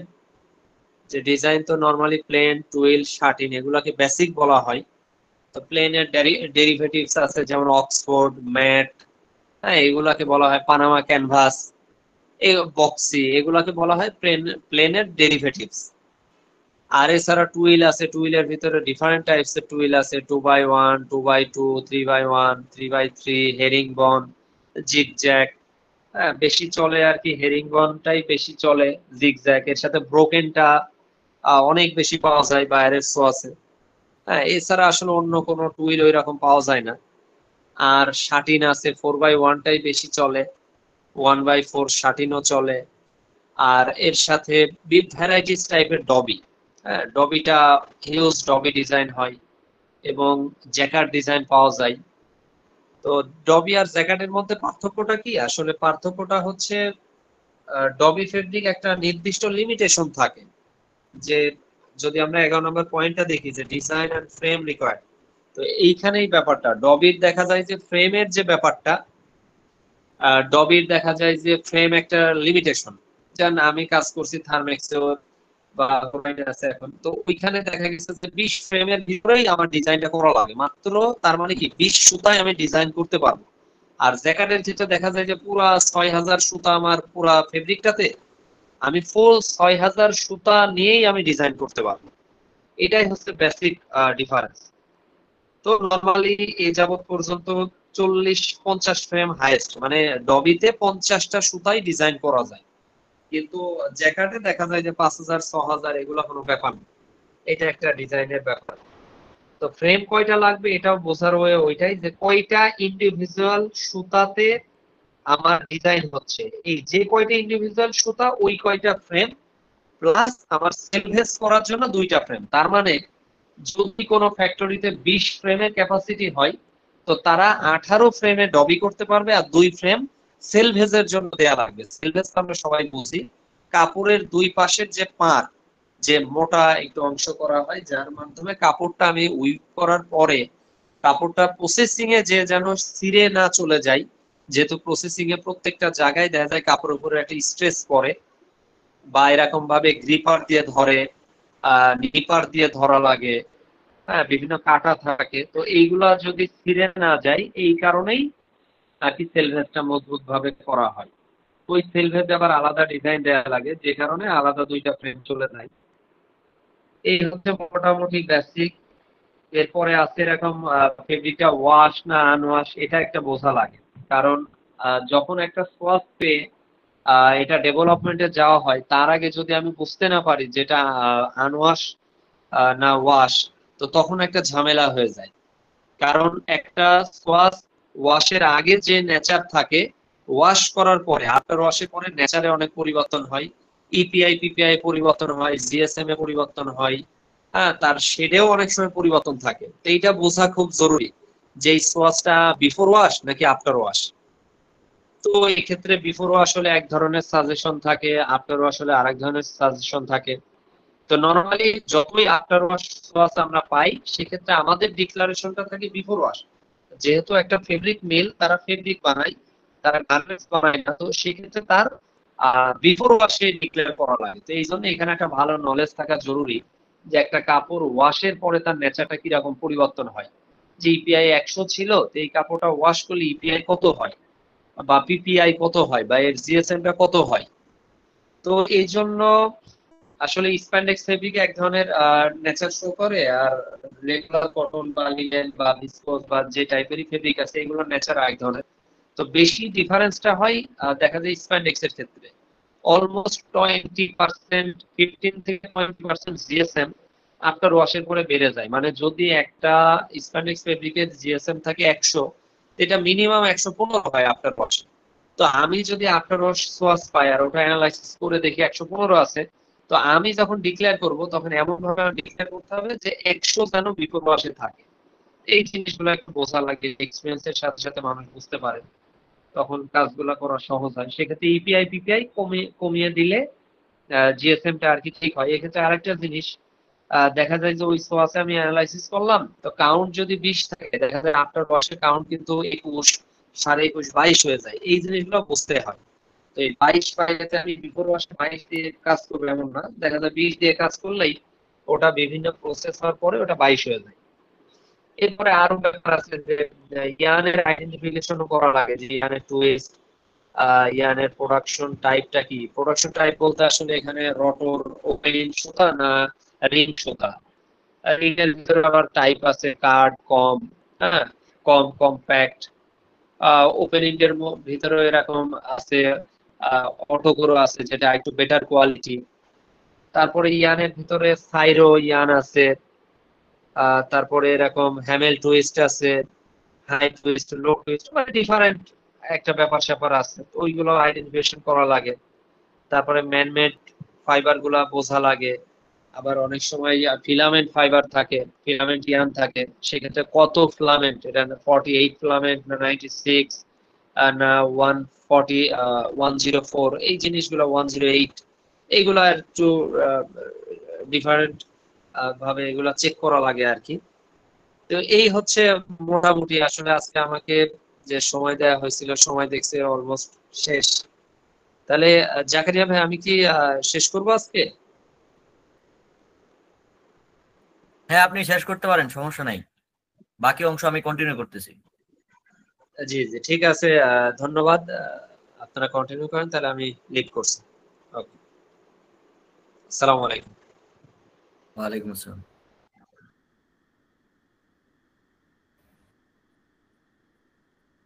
আচ্ছা, আপনারা কি মোটামুটি একটা আইডিয়া পাইছেন? বাকি অংশটা আমি কন্টিনিউ করতেছি। মানে কাজের পরিধিটা, যদিও সাউন্ডে একটু প্রবলেম করতেছিল, আপনারা মানে জানাইছেন বিষয়টা। তো মানে ওয়াশ আনওয়াশ সিলেকশন করার পরে ইয়ার্ন টাইপ কিরকম এটা বলা হয়েছে, যে ইয়ার্নের টুইস্ট ডিরেকশন কি হবে, যে এটা কি এস টুইস্ট হবে না জেড টুইস্ট হবে, বা এটাকে প্রোডাকশন টাইপ কিরকম হবে, তারপরে এটা কি ফিলামেন্ট হবে নাকি স্ট্যাপল লেংথ হবে, নাকি স্পান পলি হবে। এই জিনিসগুলো আপনারা নাম শুনছেন আজকে, হয়তো অনেকে বুঝতে পারেন নাই যে কোনটা কি। আমাদের ক্লাসে কিন্তু পরবর্তী ক্লাসে এগুলার মানে বেসিকটা একটু একটু করে আছে, তো তখন আপনারা ইজিলি ধরতে পারবেন। দেন হলো warp and weave composition, blend ratio. হ্যাঁ, যে ওয়ার্পে কত কম্পোজিশন আছে, যে এটা কি ওয়ার্পে 100% কটন এবং ওয়েভতে 100% কটন এরকম আছে, নাকি ওয়ার্পে আছে 90% কটন, ওয়েভতে আছে 70% কটন। মানে ব্লেন্ডের রেশিওটা কত, এটা আমার কয়েকভাবে নির্ণয় করা যায়। এটা মাইক্রোস্কোপের মাধ্যমে হতে পারে, কেমিক্যাল সলিউশন, বার্ন টেস্ট আমরা পড়ছি, তারপরে ফাইবার লেংথ এবং লাস্টার, এগুলো দেখে আমাদের আইডেন্টিফিকেশন করা লাগে। হ্যাঁ, এটাও আর&ডি টিমের কাজ।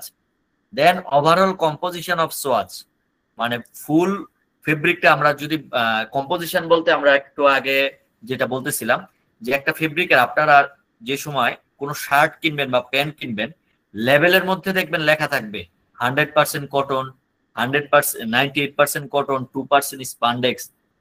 মানে এটা কি কি ম্যাটেরিয়ালের কম্বিনেশনে তৈরি হয়েছে। যেরকম একটা ফাইবার দিয়ে যদি তৈরি হয়, ধরেন শুধু কটন, তাহলে আমরা এটাকে বলি 100% কটন। আবার যদি আমার এরকম হয় 98% কটন, 2% স্পান্ডেক্স, তখন আমরা এটা বলি যে ব্লেন্ড হয়েছে, যে স্পান্ডেক্স সুতার সাথে আমার কটন সুতার একটা ব্লেন্ড হয়েছে। তো এই কম্পোজিশনটা জানা জরুরি। Then slab analysis with ratio if possible from swatch. আচ্ছা, আমরা স্ল্যাব বলতে বোঝাই, দেখবেন যে একটা সুতার মধ্যে থিক আর থিন প্লেস আছে, যে কিছু জায়গায় মোটা, কিছু জায়গায় চিকন, কিছু জায়গায় মোটা, কিছু জায়গায় চিকন। হ্যাঁ, এটা অ্যানালাইসিস করে দেওয়া লাগে যে কতক্ষণ পর পর মোটা হবে, কতক্ষণ পর পর চিকন হবে একটা সুতার ভিতরে। এটাকে বলে স্ল্যাব অ্যানালাইসিস। এখানে দুইটা জিনিস বের করা লাগে, যে স্ল্যাবের লেন্থ কত, মানে যেই আপনার মোটার অংশটা এটার লেংথটা কত, এবং ওইটাকে বলি আমরা যেটা চিকন অংশ থিন প্লেস বলি, বা অনেক সময় আমরা পজ লেংথ বলি, ওই পজ লেংথটা কত, এটা আমাকে আইডেন্টিফাই করে দেওয়া লাগে। Check analysis by actual data found in analysis, মানে আমরা অ্যাকচুয়ালি ডাটা অ্যানালাইসিস সময় কোন ধরনের ডাটা পাইছি এটা আমার অ্যানালাইসিস করা লাগে।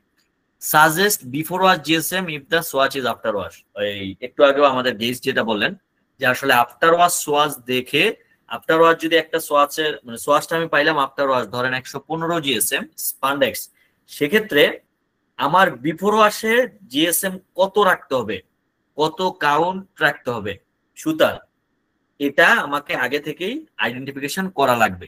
এখন কাউন্ট কি এটা আপনারা সবাই জানেন, যে কাউন্ট হলো আমার সুতাটা কি মোটা না চিকন সুতা। আরেকটা জিনিস হলো ইপিআই এবং পিপিআই, মানে 1 ইঞ্চিতে কয়টা ওয়ার্পের সুতা আছে, ওয়ার্প বলতে আমরা বোঝাই এন্ডস, হ্যাঁ, বা লেংথ ওয়াইজ যে ডিরেকশনটা আছে ওইটাকে একটা ফেব্রিকের মধ্যে ওইটাকে বলি এন্ডস, আর ওয়েভ ওয়াইজ বা উইডথ ওয়াইজ যে সুতাটা যাচ্ছে এটাকে বলি আমরা পিক, হ্যাঁ, এটাকে বলি পিক ওয়েভটার সুতাটাকে, আর ওয়ার্পের সুতাটাকে বলি এন্ডস। তাহলে এই ইপিআই মানে ইঞ্চ পার ইঞ্চ, পিপিআই মানে পিক্স পার ইঞ্চ, মানে 1 ইঞ্চি একটা ফেব্রিকের মধ্যে আমার ওয়ার্পের সুতা কয়টা আছে, ওয়েভটের সুতা কয়টা আছে, এটা বের করা লাগবে। দেন ওয়ার্প এন্ড ওয়েভ কাউন্ট, এটা আমার কত কাউন্টের সুতা দিয়ে তৈরি, এটা কি 30 কাউন্টের না 40 কাউন্ট না 50 কাউন্ট, ওয়ার্পে কত কাউন্ট, ওয়ার্পে কি 30 কাউন্ট এবং ওয়েভটে কি সেম কাউন্টে আছে না 50 কাউন্ট, এটা আমার বের করতে হবে। আমাকে কিন্তু সোয়াচ দেওয়া হবে খুবই ছোট, হ্যাঁ, আমাকে অনেক বড় ফেব্রিক দিলে আমার জন্য বের করাটা খুব সহজ, কিন্তু আমরা পাই নরমালি খুবই ছোট সোয়াচ, তো ওইটা থেকে আমার বের করা লাগবে। আচ্ছা, ফিনিশ উইডটা বা আমার এই যে কম্পোজিশন কনস্ট্রাকশন থেকে আমার ধারণা করে নিতে হবে যে আমার কত হবে, ঠিক আছে। Suggest warp weave and overall swatch composition from actual data, যে এটা অ্যাকচুয়াল যে আমি অ্যানালাইসিস করলাম এই অনুসারে আমি উইভিং টিমকে সাজেস্ট করব যে এভাবে আপনারা ডেভেলপমেন্টটা করেন। তারপর উইভিং প্যারামিটার কি কি সেট করবে, এটা নরমালি উইভিং এর আর&ডি টিম এই কাজটা করে, ঠিক আছে। যে উইভিং এ আমার কি বলে রিড স্পেস কত হবে, টোটাল ইঞ্চ কত হবে, রিড কাউন্ট কত হবে, এগুলা জিনিসগুলো কি আমরা আস্তে আস্তে বোঝার চেষ্টা করব। টোটাল ইঞ্চ মানে হলো আমরা যে ঘুড়ির নাটাই যেরকম থাকে, আমাদের একটা উইভিং মেশিনে বিম এরকম থাকে, তাহলে ঘুড়ির নাটায় যদি আমরা সুতা পেঁচাই উইভিং বিমে এরকম সুতা পেঁচানো থাকে, এরকম সুতা কতটা পেঁচানো আছে ওইটাকে বলবো টোটাল ইঞ্চ, ঠিক আছে। যে 4000 5000 সুতা ওয়ার্পের সুতা এখানে থাকে। তারপরে রিড জিনিসটা কি, রিড মানে হইলো আমার এই কি বলে আমরা চিরুনি দেখছি না, মাথায় যে চিরুনি আশ্রাই, ওই রকম উইভিং মেশিনে আঁচড়ানোর জন্য একটা কি বলে যে অংশটা থাকে ওইটাকে আমরা নরমালি রিড বলি। আমরা কিছু ছবি এবং ভিডিও দেখবো তখন আরো ক্লিয়ার হবো। দেন গ্রে উইথ, আপনার যে ফেব্রিকটা আছে এই উইভিং করার পরে উইথ কত হবে এটা সাজেস্ট করতে হবে। Then identifying process or finishing route for the swatch analyse, এটার জন্য কি ধরনের ফিনিশ দিতে হবে এটা ফিনিশিং টিমের সাথে কনসাল্ট করে দেন ডিসিশন নিতে হবে। Suggest existing or closer quality for the swatch analysed, এটা সোয়াচটা অ্যানালাইজ করার পরে যদি এই যে আমি যে এই ইপিআই পিপিআই বললাম, ওয়ার্প এন্ড ওয়েভ কাউন্ট বললাম, যেটা বা কম্পোজিশন বললাম, আমি তো এর আগে অনেক ফেব্রিক ডেভেলপ করছি, আমার এটা সবচেয়ে ক্লোজার কোনটার সাথে মিলে, আমার যে এক্সিস্টিং লাইব্রেরি আছে ওইটার সাথে আমি মিলিয়ে দেখার চেষ্টা করব যে আমার এক্সিস্টিং কোনোটার সাথে মিলে কিনা, তাইলে আমাদের জন্য ডেভেলপমেন্ট করাটা ইজি, আমি যদি কোনোটা রেফারেন্স পাই। আপনার ক্লিয়ার?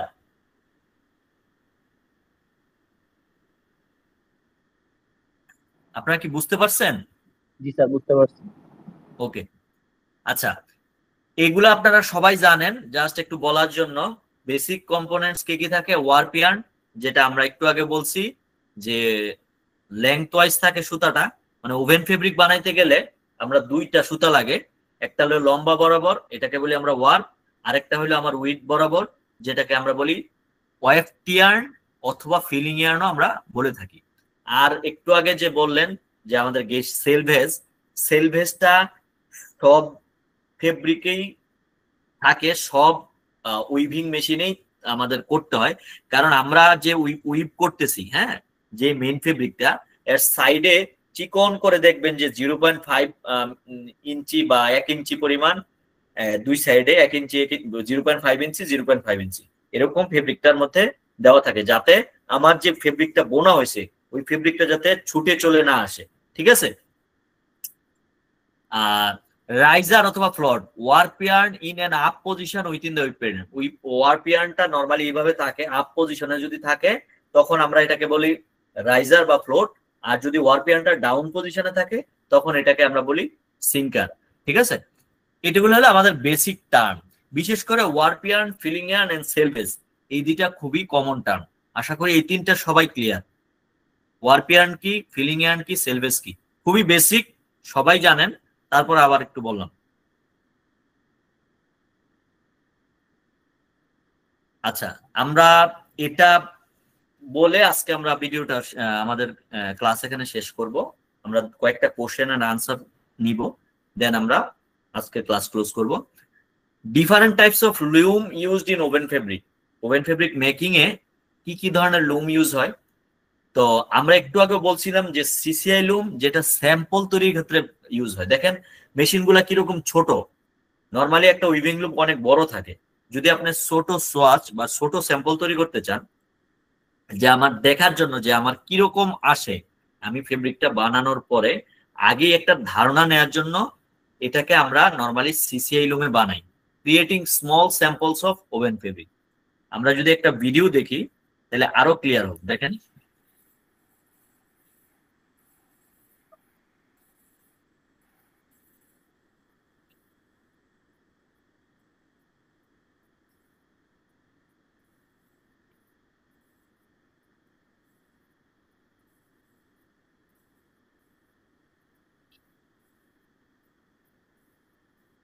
আচ্ছা, এই ভিডিওতে আপনারা দেখেন এই যে লম্বা বরাবর যে সুতাটা, কালো সুতা এবং হলুদ সুতাটা লম্বা বরাবর যেটা যাচ্ছে এটাকে আমরা বলতেছি ওয়ার্প। আর উইথ বরাবর যেটা যাচ্ছে, এই যে দেখেন একটা উইথ বরাবর যেটা যাচ্ছে এই দিক দিয়ে, এটাকে আমরা বলতেছি ওয়েফটের সুতা। আর আমরা রিডের কথা বললাম যে এটা হলো আমার রিড, ঠিক আছে, এটা চিরুনির মতো। এটা হলো ওয়েফটের সুতা যেটা যাবে, এটাকে ধাক্কা দিয়ে কাপড়ের সাথে মানে কাপড় তৈরিতে সহায়তা করবে, এটাকে আমরা বিট আপ বলি নর্মালি আর কি। আর উপরে দেখেন আপ ডাউন হচ্ছে, আমরা বলছিলাম যে এরকম থাকবে, আপ ডাউন হচ্ছে যে এই ওয়ার্পের সুতাটা। তো এটা এগুলাকে আমরা নর্মালি হিল ফ্রেম বলে থাকি, নর্মালি হিল ফ্রেম বলে থাকি।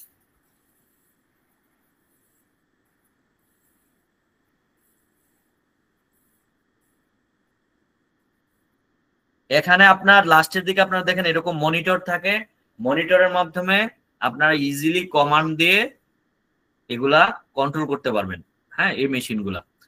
আচ্ছা, আপনারা কি আজকের লেকচার মোটামুটি ক্লিয়ার? আজকে আমার সামারি ছিল ডিজাইন প্যাকে কি কি থাকে, ডিজাইন প্যাক অ্যানালাইসিস, তারপরে আমরা কি কি ধরনের মার্কেটে গার্মেন্টস আছে, ইয়ার্ন, ফেব্রিক, তারপরে আমার ছিল কি কি ধরনের ফাইবার আমরা ইউজ করব। মেইন টপিক ছিল যে আর&ডি টিম কিভাবে কাজ করে। আসলে অ্যাকচুয়ালি এই যে বাইং অফিসের যে মার্চেন্ডাইজার বলেন বা গার্মেন্টস এর যে মার্চেন্ডাইজার বলেন, ওনাদের আন্ডারে ওনাদের ডান হাত বাম হাত হিসেবে গার্মেন্ট টেক এবং ফেব্রিক টেক কাজ করে। ফেব্রিক টেকের ওনারা মেইনলি কাজ করে বা মার্চেন্ডাইজাররা মেইনলি কাজ করে ফেব্রিক ইস্যুতে ফেব্রিক মিলের মার্কেটিং টিমের সাথে। আমি আবারও বলি, মেইনলি কাজ করে ফেব্রিক টিমের মার্কেটিং টিমের সাথে। মার্কেটিং টিম কাজ করে আর&ডি টিমের সাথে মিলের, ঠিক আছে। আর যদি কোনো প্রবলেম হয়, ওই প্রবলেম টেকনিক্যাল টিমটা ফেব্রিক টেক ডিরেক্টলি আর&ডি টিমের সাথে কমিউনিকেট করে, কারণ ফেব্রিক টেকও একটা টেকনিক্যাল লোক, আর&ডি টিমের যিনি ফেব্রিক বানাবেন উনি একজন টেকনিক্যাল লোক। দুজনের পরামর্শেই কোনো ঝামেলা বা কোনো প্রবলেম বুঝতে অসুবিধা হইলে তখন তারা দুজন মিলে সলিউশন করলে জিনিসটা খুব সহজেই ইজিলি সলভ করা যায়। আচ্ছা, কারো কোনো কোশ্চেন থাকলে বলতে পারেন। আমাদের আজকে আরো 5 মিনিট সময় আছে, আমরা এখানেই শেষ করব আজকে। আগামী ক্লাসে আমাদের মোটামুটি অনেকগুলা ওভেন ফেব্রিক এবং এয়ারজেট এবং রেপিয়ার, দুইটা লুম আর জ্যাকার্ড, এই তিনটার মধ্যে বেসিক পার্থক্যটা কি আমরা 5 মিনিটে শেষ করব এটা। তো আজকের ক্লাসে সম্পর্কে কারো কোনো কিছু জানার থাকলে বলতে পারেন। স্যার ফিলিং ইয়ার্নটা কি স্যার? আচ্ছা, ফিলিং ইয়ার্নটা আমি আবার বলি, আমরা বলছি যে লেংথ ওয়াইজ যে সুতাটা থাকবে এটাকে আমরা বলি ওয়ার্প, আর উইডথ ওয়াইজ যে সুতাটা যাবে এটাকে বলি ওয়েফটের সুতা। এই ওয়েফটের সুতার আরেকটা নাম হলো ফিলিং ইয়ার্ন, ঠিক আছে, সিনোনিম। ওয়েফটের সুতার আরেকটা নাম হলো ফিলিং ইয়ার্ন, এটা হলো সিনোনিম।